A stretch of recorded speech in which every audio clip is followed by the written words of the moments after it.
Me llamo Lydia Greer, y nunca fui la hija de la que nadie en mi familia quisiera presumir. Esa verdad me golpea con más fuerza al estar de pie, justo afuera del salón de baile, alisando la manga de un traje blanco que usé más por armadura que por moda. Puedo oír las risas a través de las puertas, cálidas, fuertes, llenas de voces que nunca aprendieron a decir mi nombre sin un suspiro al final. Esta noche es la fiesta de compromiso de mi hermana pequeña. No me invitaron precisamente. El correo llegó tarde, enviado por un primo lejano, con un «Espero que puedas hacerlo eso, es un código en mi familia para nadie se dará cuenta si te quedas en casa». Casi lo hice. Después de todos estos años, podría haberme ahorrado una noche más de sonrisas forzadas y preguntas que suenan más como recordatorios. Entonces, Lydia, ¿qué haces de nuevo? Nunca preguntan porque les importe. Preguntan porque la historia de mi vida nunca encaja con la narrativa que a mis padres les encanta contar, aquella en la que su hija menor brilla y la mayor simplemente existe. Silenciosa, fuera de lugar, sin llegar, según ellos, a ser nada digno de mención. Pero vine de todos modos. No sé si fue la esperanza o la pura terquedad lo que me hizo vestirme y cruzar esas puertas esta noche. Quizás necesitaba ver con mis propios ojos si algo había cambiado, o si por fin había superado el dolor de ser invisible en mi propia familia. Quizás solo quería poner fin a algo que nunca empezó. No buscaba pelea, y desde luego no esperaba que nadie me notara. Había aprendido a integrarme, a dejar que mi silencio hablara por mí. Pero, lo curioso del silencio, a veces, es lo único que nadie puede ignorar. Es extraño cómo una sola etiqueta puede aferrarse a ti y perdurar más allá de los cumpleaños, las graduaciones, incluso esas victorias silenciosas que intentas reivindicar para ti. En mi familia, siempre fui la rara. Aunque nadie me lo decía a la cara, las palabras eran más suaves, envueltas en una educada preocupación. Lydia es simplemente diferente. Oh, cuando mi padre estaba de humor más generoso, ella ve el mundo a su manera. Pero, en la familia Greer, diferencia, era simplemente una palabra más amable para referirse a la decepción. De pequeña, era la sombra silenciosa en cada reunión familiar, la niña que prefería los videojuegos y los kits de ciencias a las zapatillas de ballet y los entrenamientos de fútbol. Mientras mi hermana pequeña, Rachel, disfrutaba de ser el centro de atención, con el pelo perfectamente rizado, sus trofeos pulidos y alineados como soldados en su tocador, yo encontraba consuelo en la luz de la pantalla del ordenador y la privacidad de mi dormitorio. Rachel era todo lo que mis padres habían soñado, popular, encantadora, brillante sin esfuerzo. Sus boletines de calificaciones estaban enmarcados en la pared de la sala. Los míos, incluso llenos de notas de matemáticas y asistencia perfecta, acabaron en un cajón, olvidados con las tarjetas de Navidad de los viejos vecinos. Aún así, intenté sentirme parte de algo. Iba a las fiestas, me reía de los chistes adecuados, me ofrecía a ayudar a poner la mesa. Pero nunca era suficiente. Una vez, mi padre le dijo a un amigo en una barbacoa, tan alto que lo oí, que Rachel estaba destinada a grandes cosas. Y Lydia, bueno, estoy segura que lo resolverá. Fingí no darme cuenta.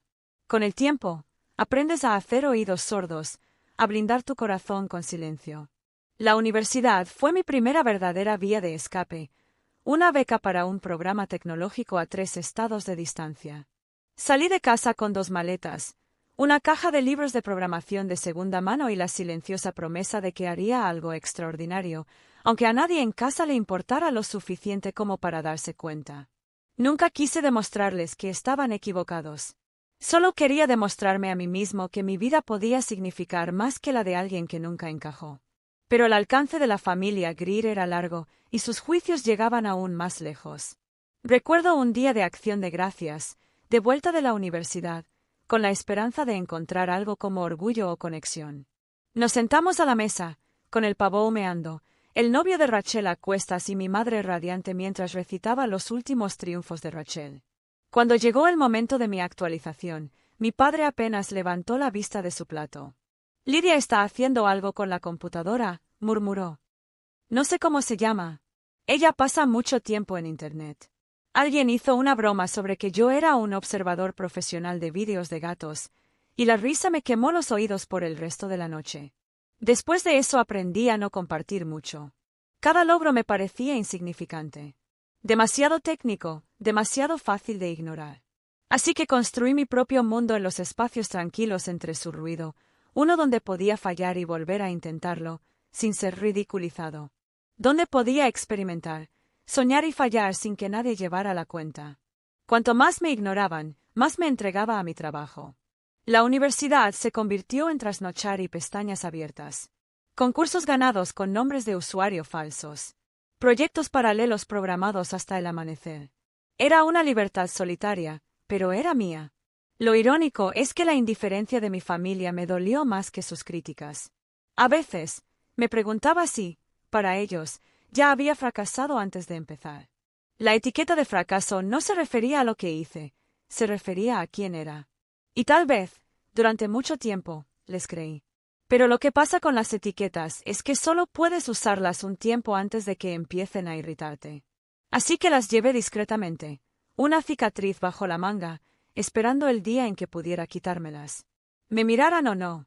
Irme de casa fue menos un acto de rebeldía que un acto de supervivencia. Al principio, mis padres llamaban cada pocas semanas, pero las llamadas se hicieron más cortas y tensas, lo justo para cumplir un objetivo, no para salvar la distancia que siempre nos había separado. En la universidad, era anónima y libre, una cara entre la multitud. Me sentaba bien. Pasaba las noches encorvadas sobre mi portátil en la biblioteca, con el café de la máquina expendedora y el deseo de demostrar, a quien ya no podía decirle, qué importaba. El dinero escaseaba. Acepté todos los trabajos freelance que pude, crear páginas web para negocios locales, depurar código antiguo para profesores. A veces, trasnochando solo para pagar el alquiler. El trabajo era solitario, pero la soledad se sentía honesta de una manera que mi familia nunca había sentido. Aprendí a las malas que la resiliencia no se construye con aplausos, sino con determinación. En levantarse después de cada puerta cerrada. En persistir cuando nadie nos ve. Hubo contratiempos, muchísimos. Solicité prácticas y me descartaron por mejores opciones. Vi a mis compañeros conseguir ofertas en empresas prestigiosas mientras yo hacía malabarismos con 3 trabajos a tiempo parcial. Pero cada fracaso me enseñó algo que mi familia nunca pudo, no necesitaba su aprobación para seguir adelante. Empecé a participar en concursos tecnológicos en línea, a menudo con nombres de usuario que ocultaban mi género. A veces, ganaba pequeños premios en efectivo, un poco de reconocimiento de desconocidos en foros. Era suficiente para seguir adelante. Después de graduarme, me mudé a un pequeño y oscuro apartamento en la ciudad. Mis padres nunca lo vieron ni preguntaron. Rachel estaba haciendo su maestría y publicando fotos sonrientes con su prometido en catas de vino y galas benéficas. Mi madre enviaba esas fotos a nuestro chat familiar, siempre con la frase, muy orgullosa de nuestra Rachel. En mi caso, no había novedades que compartir. Para entonces, sabía que mis victorias no eran las que celebraba mi familia. Aún así, seguí avanzando. Me arriesgué y lancé una pequeña empresa. Solo yo, un sitio web barato y el sueño de facilitar la automatización de pequeñas empresas para personas como yo. El primer año fue brutal. Vi cómo mis ahorros se reducían a nada. Hubo días en que me salté comidas, rechacé salidas y me convencí de que podía aguantar solo un mes más. Pero poco a poco, las cosas empezaron a cambiar.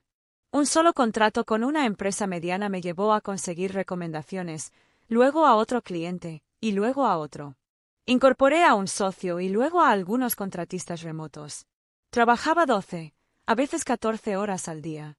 Casi nunca dormía, siempre aprendiendo. Mantuve mi nombre fuera de la portada. Dejé que otros se atribuyeran el mérito, construyendo silenciosamente el motor que lo impulsaba todo. Mi familia todavía no tenía idea. Cuando finalmente hablamos, mi madre me preguntó, ¿has pensado en volver a casa? No hay vergüenza en mudarte con nosotros si las cosas no salen bien. Mentí y dije que me iba bien. Nunca mencioné el negocio ni intenté explicar lo que estaba construyendo. Su versión de mi vida estaba escrita en piedra y yo no tenía la fuerza ni la necesidad de corregirla. La verdad es que mi silencio no era solo un escudo. Era la base de mi nuevo yo. Dejé de buscar su aprobación y comencé a buscar algo mejor, la paz con mis propias decisiones. Construí mi empresa en la sombra. Sin aplausos, sin cenas familiares, sin que nadie me llamara para expresar su orgullo. En ese silencio, me convertí en alguien a quien realmente reconocí, alguien lo suficientemente fuerte para seguir adelante. Solo, aunque nadie viera el trabajo que costó llegar hasta allí. La invitación llegó una tarde gris de martes, enterrada entre correo basura y facturas de software en mi bandeja de entrada. Casi la borré sin leerla. La remitente no era Rachel ni mi madre, sino una prima segunda que vivía al otro lado del país, un nombre que apenas reconocía. El mensaje era cortés y formal. La familia Greer les invita cordialmente a celebrar el compromiso de Rachel y Evan en el Fairmont Grand Ballroom. Se agradece confirmar asistencia. No había ninguna nota, ninguna firma, ni siquiera una pregunta sobre cómo estaba, solo una fecha, una hora y la sugerencia de que mi presencia era opcional. Por un momento, me quedé sobre el botón de borrar. Tras años de silencio y mensajes navideños poco entusiastas, era casi ridículo que me contactaran ahora. Una parte de mí quería ignorarlo, pasar ese sábado en la tranquilidad de mi apartamento, con una taza de té en la mano, programando como siempre. Pero otra parte, un dolor más pequeño y silencioso que nunca se curó del todo, se preguntaba cómo se sentiría ser visto, aunque fuera por una noche. Dije que sí, no por la esperanza de reconciliación, sino por algo que no podía identificar. Quizás estaba lista para ver con mis propios ojos cuánto, o que tampoco, había cambiado. El día de la fiesta, elegí un traje blanco, sencillo, entallado y contundente. Sin lentejuelas, sin estampados florales pastel, nada que pidiera aprobación. Al verme reflejado en el espejo del ascensor, apenas reconocí la calma en mis propios ojos. No estaba allí para actuar ni competir. Estaba aquí bajo mis propios términos. El salón era un torbellino de cristales dorados, y las risas rebotaban en los altos techos. Entré y sentí el familiar escalofrío que me envolvía, las sutiles pausas en las conversaciones, las rápidas miradas, la forma en que apenas percibí mi llegada. Mi madre estaba ocupada recibiendo a los invitados, con los brazos llenos de regalos y buenos deseos. Rachel brillaba con un vestido color espuma de mar, rodeada de amigos y la familia de Evan, con una sonrisa perfecta para cada flash de la cámara. Encontré un rincón tranquilo, con la esperanza de pasar desapercibido. No fue difícil. Algunos familiares me saludaron con un gesto brusco, con la mirada perdida en mí. Una tía me preguntó si seguía con la informática, con un tono entre confundido y ligeramente decepcionado. «¿Sigues en ese pequeño apartamento?» «No», intervino otra. Asentí, dejando que su ignorancia me invadiera. Se sirvió la cena y comí en silencio, viendo a la familia Greer ejecutar su guión bien ensayado. Mi padre brindó por Rachel y Evan. Que su futuro sea tan brillante como sus logros. Mi nombre nunca fue mencionado. Me dije que ya estaba acostumbrada, pero una pequeña parte de mí aún me dolía. Me pregunté cómo sería pertenecer, aunque fuera por un instante. El anhelo era tan antiguo que casi no lo reconocía. Los discursos terminaron. El prometido de Rachel, Evan, se abrió paso entre la multitud, estrechando manos y agradeciendo a los invitados. Al llegar a mi mesa, se presentó con naturalidad. Le ofrecí la mano, sin esperar nada más que el intercambio habitual. Pero tan pronto como escuchó mi nombre completo, Lydia Greer, su expresión cambió.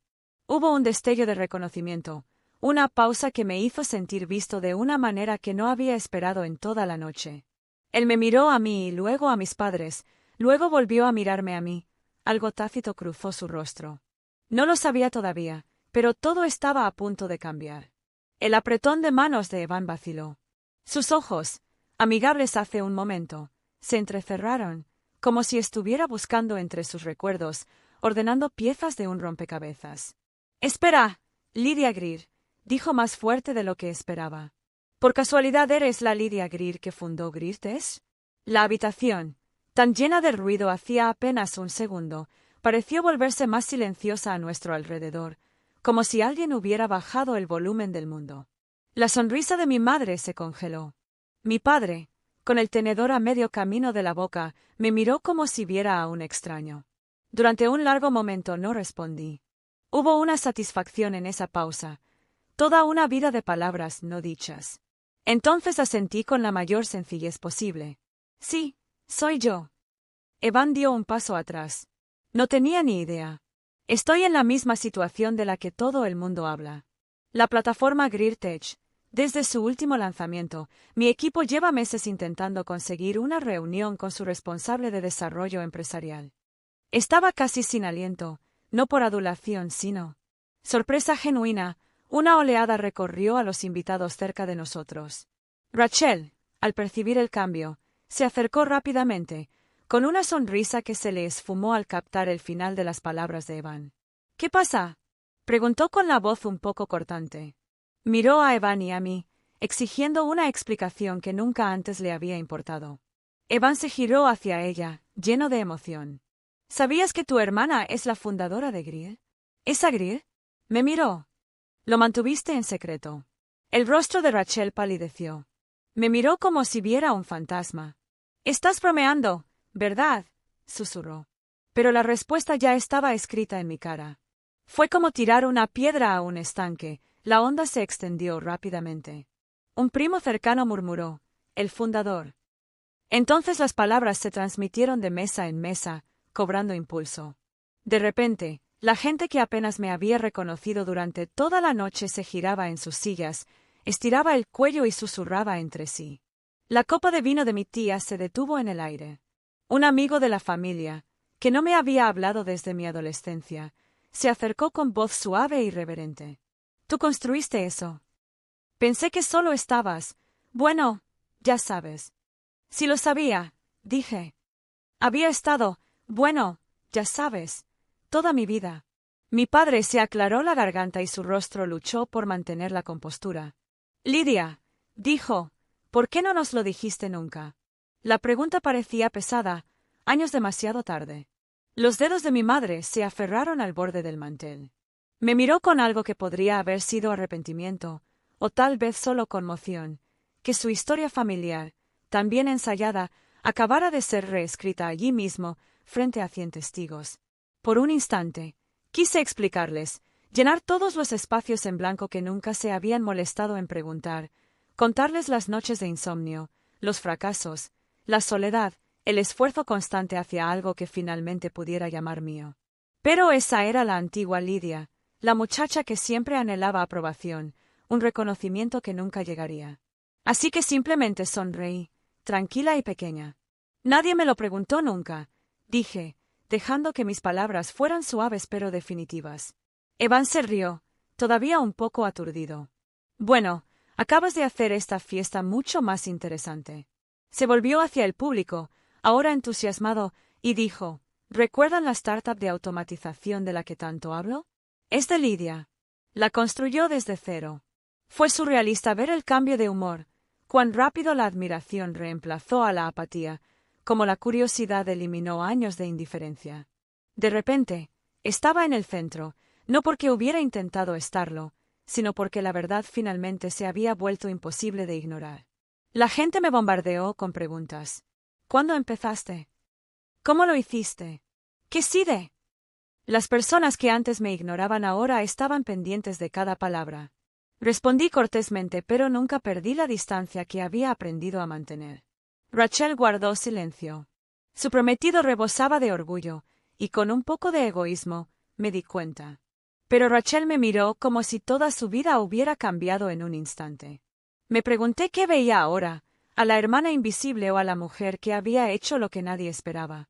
Pero la verdadera victoria fue más silenciosa que cualquier aplauso. Por una vez, no sentí el viejo deseo de pertenecer, de ser amado o incluso querido. Había paz en dejar que la verdad se sostuviera por sí sola, en saber que había sobrevivido a cada rechazo y había forjado un lugar que nadie podía quitarme, ni siquiera las personas que me habían enseñado a desaparecer. Después de un rato, el interés de la multitud disminuyó y volvió a centrarse en los discursos, la música y el pastel.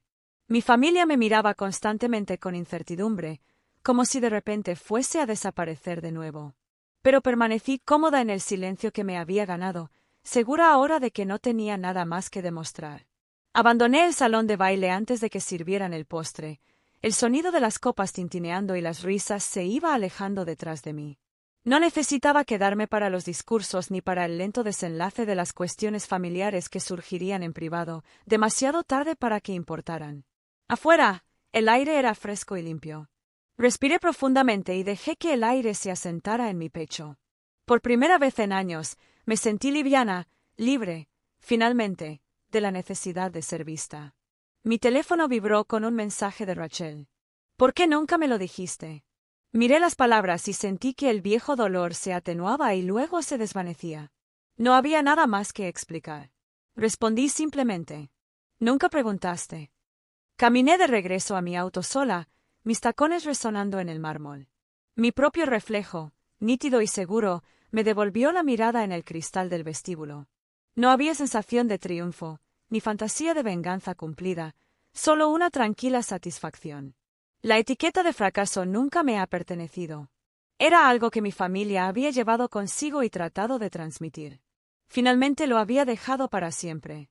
Tal vez mi familia reescribiría su historia y trataría de reintegrarme en una nueva narrativa ahora que sabían quién era yo. Quizás no lo harían. Pero no importaba.